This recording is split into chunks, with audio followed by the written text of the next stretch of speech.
Andrew, thanks very much for joining us for the quarterly update with the CEO. A very timely one as well with Rangers and the season starting this weekend. How are you feeling about the new campaign? Yeah, it's always an exciting time of the season. I mean, if you're not excited at this point, then when are you going to be?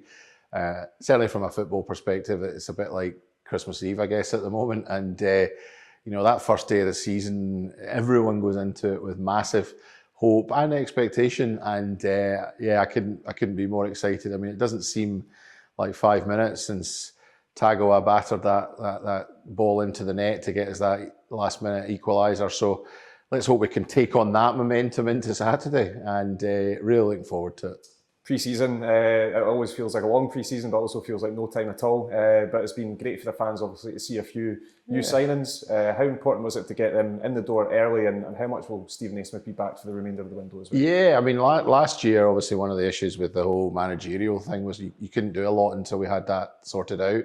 So this year, in fact, as you can see throughout the year, we're always looking at people for the next season, and obviously this year we managed to have the 3 guys on pre-contracts, which just makes a huge difference. It means they're in, they're ready to go when they're ready from day one. So they've been in the full pre-season.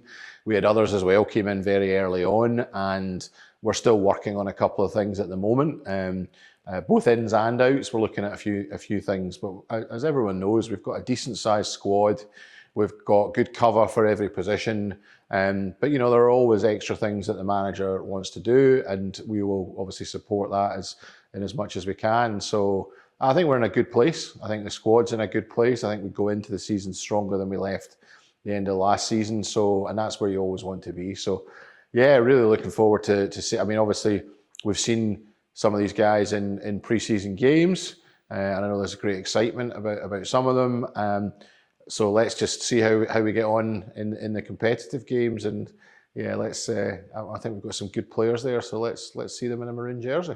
You're speaking about ins and outs. Obviously, recently in the last couple of weeks, we've said goodbye to guys like Toby Sibbick and Alex Cochrane, both getting moves down south. What can you tell us about those deals and the benefits for the club as well? Yeah, so anyone that's at the club, I mean, we've talked a lot about player trading, and I've said in the past that we don't have a model where we have to player trade.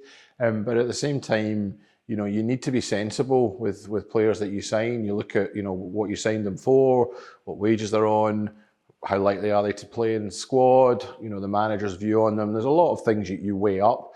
And then if offers come in for any player, you'll always look at it. And, Alex is one that we've had interest in Alex for not just this window, but previous windows, and didn't want to do anything. But Alex is about to go into the final year of his deal, and we felt that the offer that came in from Birmingham was a good one and was appropriate, and so we decided to go there.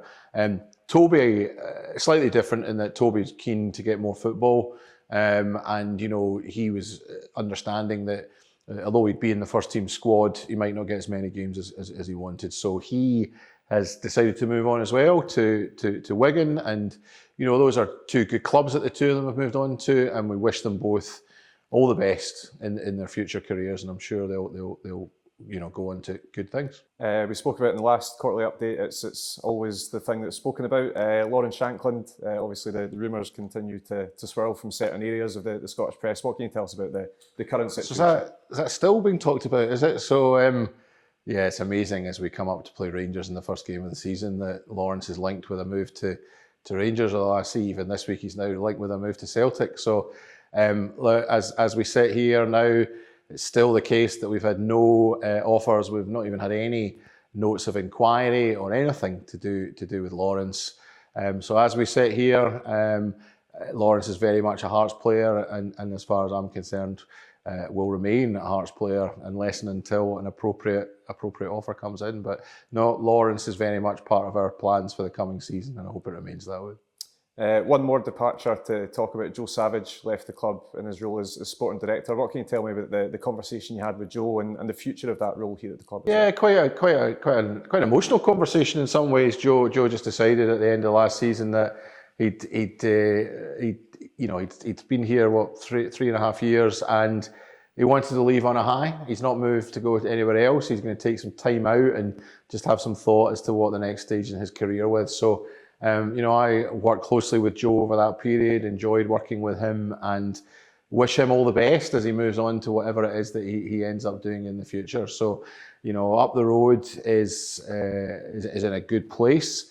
All the people that reported into Joe we've got some good people up there. And I'm currently looking at bringing someone else in to oversee things up at Oriam, and hopefully we'll be able to give a bit more of an update on that in early course. Spoken about the league campaign, obviously we've got group stage European football thanks to the results we got last season. The draw for that has been made on the 5th of August. Very exciting time for the club. Oh, huge. I mean, to be in European draws is wonderful. So, yeah, Monday coming, 5th of August, as you say. I think I'm right in saying that the Europa League one, I think it's 11 o'clock in the day. I sometimes get confused because of European time, but it's round about then. So I'm sure we'll all be glued to it. The likelihood is we'll get a difficult tie, as you'd expect in a Europa League playoff, but just to be there, and it's really exciting, and knowing that whatever happens, we'll be in league stage football, no longer group stage football, but league stage football. So that's very exciting as well. It'll take a little bit of getting used to the new league system, but actually I think it gives us a great opportunity to hopefully progress in Europe. So really, I mean, just so exciting to look forward to all the trips that are going to come at us. So that'll be fantastic. Looking at the academy now, the B team specifically, Liam Fox staying at the helm as the head coach of the B team. What are you looking forward to what they can achieve this season after a really great campaign in the Lowland League last? Just delighted first and foremost actually that Liam has chosen to stay. It was well publicised that others were interested in him, and Liam was very keen to stay on this side of the city, and so delighted that we could make that happen for him. As you say, had a great season last year. They of course started last weekend and had a great win last Friday night. They had a very difficult first game in the Trust Trophy up at Fraserburgh. Probably not the draw they would have wanted. A long trip north, and they were. I haven't spoken to Liam since, but I know they'll have been really disappointed to lose on penalties. But that's a great learning for these boys to go up and play against a team who are one of the top teams in the Highland League and hold their own and be 1-0 up for a long time in that game. So a shame, but I expect them to have another good season. And most importantly, of course, that is all about bringing through players to the first team. And we saw that last year, and I think we'll hopefully see that again this season. So really looking forward to them having another great bash at it. Looking at the women's team now as well, Eva Lead had a great campaign with her team last time out. Again, investment's been put in, a lot of new signings coming in. What do you think is achievable for the women's team this season? Yeah, so we've upped the investment in the women's team now. So our women's team is we don't have any amateur players anymore. We've backed Eva, and we're very, last year we got to a cup final, and it was a tough game, but we held our own against Rangers, and we did better against the top three, which is what we wanted to do. Eva's really keen to try and break into that top three, and that's easier said than done. It's similar to the men's game, but that's her ambition. That's what she believes she can do. So Eva's done a great job there, and I think I can see us just making that next stage forward this year. And I know Eva's very confident that the team can do that. She's very happy with the signings that she's made and brought in. So another part of the club where positive and looking forward to the new season. Looking off the pitch now as well, we have some upgrades ongoing at Tynecastle Park currently, courtesy of the football company. We're getting a lot of new TV screens being put in the vomitories and the concourses. What can you tell us about? Yeah, before coming in here, I just was out looking at this, and they are literally being put up as we speak, and they may be up and running for this Saturday against Rangers, but they may not be. They may be for the next game against Dundee United, but it'll be a new addition. You'll for people that come here, they'll see new screens on the vomitories, in the concourses, and in some of the lounges. So again, it just gives us another thing for the fans to look at, and for those that are maybe out getting a pie or whatever at half time, they can keep their eye on what's going on out on the pitch, etc. So yeah, just to enhance the atmosphere at Tynecastle and just keep us, you know, up to date with these sorts of developments. The other thing that people noticed is new benches that we're putting in, new dugouts, and people might say, well, what was wrong with the old ones? And the reason for that is they have to be bigger for UEFA requirements. So we've extended them and there'll be more seats in them. So maybe not the most exciting thing for people, but we obviously have to abide by UEFA rules if we want to play in their competition. So that's another change. So again, hopefully people will see that we're trying to just maintain the stadium, keep it up to date, and you know, keep it as the fortress that we want it to be for the team. We've got some important dates coming up in the diary. We'll start with the Big Hearts Gala Day. Always a really big day for the club's official charity, and a couple of big names coming over for that as well. Yeah, so that's on the 6th of September, Friday the 6th of September this year, and it's a great night. So I understand there are still tables available, spaces available, and I would encourage anyone, if they can, you know, maybe club together with some friends, get along to that night, and have a great time. As you say, some of the stars from the past, they always manage to get along, and it's always just that charity is you know, most people who are watching this will know a bit about Big Hearts, but I'm fortunate enough to be a trustee of Big Hearts, and it's wonderful to see the work that they do, and they can only do that with the generosity of people who come to these sorts of events, who bid or who are in raffles. So yeah, that's one that anyone that would like to have a great night out for charity, I do encourage them to come along to that.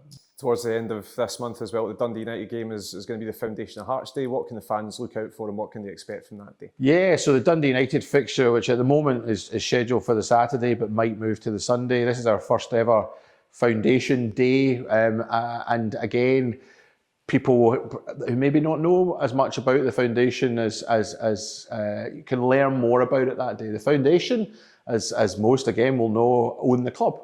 And the Foundation is made up of people that pledge money every month, which comes to the club. Huge generosity, circa 8,000 fans every month put money in, and that comes to the club. And it's something that is no other club has anything like it in Scotland, and indeed I would say in the UK. And it's just an amazing organisation an amazing group of people who put money in and you know, to help the club. So again, those that are there that day will hear a bit more.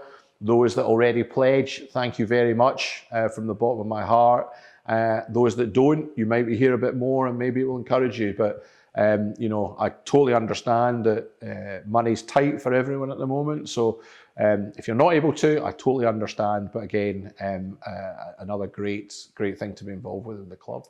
Just finally, what message do you have for the fans ahead of a very exciting, very busy season that's just about to kick off? Do you know, the message is I always have keep the faith in the team. I know that, you know, some will be disappointed with some of the pre-season results, but that's all they've been, pre-season results. And you know, we're going to get into the business end now, or start the business of the season. And you know, we know that other clubs and us have had difficulties sometimes fighting on the European stage and the domestic stage, but we've put a squad in place that we believe can do that, and you know, with the backing of our fans who are just amazing, and the backing at Tynecastle and away from home, I do believe we can have another great season. So keep the faith in the team, and you know, this is going to be our 3rd year in a row in Europe, which is just fantastic. So let's make sure that we make it a 4th year in a row, and again get back into those group stages again for yet another year. But enjoy it. That's what we're here to do. Football's a massive thing for so many people, and I just hope you can enjoy your days out watching Hearts this season. Andrew, as ever, thanks very much. Thank you, Rob.